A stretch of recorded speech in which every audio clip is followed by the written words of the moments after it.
Guys, welcome to cooking with Geetha. நம்ம சேனலை subscribe பண்ணாதவங்க சப்ஸ்கிரைப் பண்ணுங்கள், ஷேர் பண்ணுங்கள், மறக்காமல் சப்போர்ட் பண்ணுங்கள். நாம் இப்போ பார்க்க போகிறது சண்டே விலாகு. இன்றைக்கி என்ன சமையல் அப்படிங்கிறத நம்ம பார்க்க போகிறோம். அதில் காலம்புரை அவல் உப்புமா டிஃபனுங்க.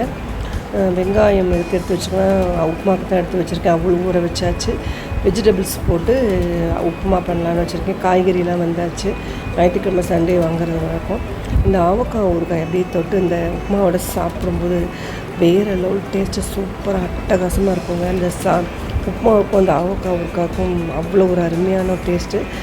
தக்காளி சாதம் அம்மா அவரைக்காய் பொரியலுக்கு நறுக்கிட்டுருக்காங்க.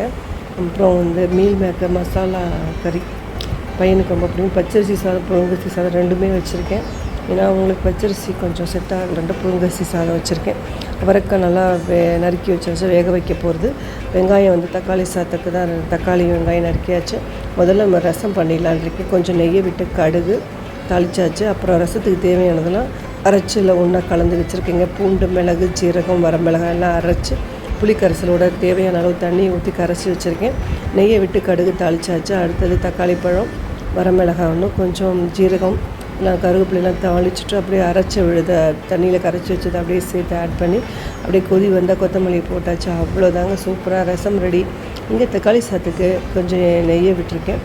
அப்புறம் என்ன பண்ணியிருக்கேன்னா, கொஞ்சம் கடுகு, உளுந்தம்பருப்பு, கடலைப்பருப்பு, மஞ்சத்தூள், வெங்காயம் எல்லாம் வதக்கிட்டு குடமிளகாய், பச்சை மிளகாவும் போட்டாச்சு பொடியாக நறுக்கி. மஞ்சப்பொடி, மிளகாய்த்தூள், கரம் மசாலா கிடையாதுங்க. அப்படியே ப்ளைனாக தாங்க பண்ணலான்றக்கேன். இஞ்சி பூண்டு அப்படியே போட்டு வதக்கியாச்சு. சுட சுட சாத்தை போட்டு அப்படியே கலரிட்டுனா அட்டகாசமான தக்காளி சாதம் சுவையோட ரெடி. அப்படியே கொத்தமல்லி சேர்த்தாச்சு. அருமையான அதுக்கு ஒரு பொட்டேட்டோ ஃப்ரை இருந்தால் கூட சூப்பராக தான் இருக்கும். நான் மீல் மேக்கர் மசாலா பொரியல் பண்ணியிருக்கேன். அடுத்தது இங்கே டீ போட்டு 11 மணி ஆகிடுச்சா டீ போட்டாச்சு.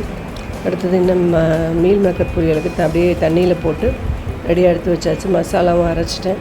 அப்படியே ஊற்றி நல்லா கொதிக்க விட்டுட்டு மீல் மேக்கரையும் போட்டு ஒரு பரட்டுன்னு பரட்டியாச்சுங்க.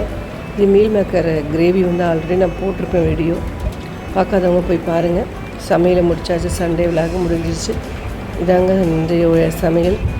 மீல் மேக்கர் மசாலா பொரியல், அவரைக்காய் பொரியல், அடுத்தது சுட சுட சாதம், புழுங்கரிசி சாதம், பச்சரிசி சாதம், தக்காளி சாதம், பூண்டு ரசம்.